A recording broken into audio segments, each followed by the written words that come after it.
Tebunyona ayogerwako musinkana mutya? Twasinkana. Era musinkana. Want to.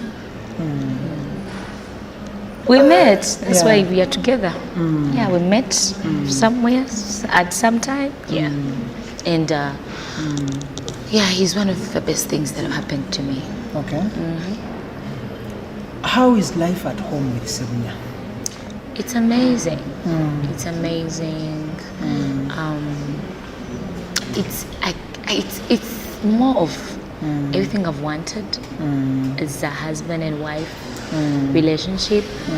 It's more of Bambi and Pemide. That is good. He loves me so much, and I feel it every time. Even when he just looks at me, I feel like, oh wow, much together. I acquire that kind of assurance, even without saying it. Much together. Naye tewali kyasinze kunkuulako waya nga kutuma mwana wange ejjirita olw'okuba Shauni yakomyewo. Otuma omwana wange ejjirita olw'okubanga ogenda okulaba abakazi bo. N'alyoka ayingira ekinaabiro n'amalayo essaawa 2 namba omukulu akongola nseenene ze. Omugole Saloni tayagala enseenene za byoya, nze ayagala ez'ebyoya. Maama w'abaana obusungu ne bubula okunzita. Naye namulaze omutima. Yabadde akwata 2,000 aziwe Kato. Mbugamba maama wezo za Kyagulo ne mugamba Kato genda nange ongulire ejjirita ogule ne sweeti wa 10.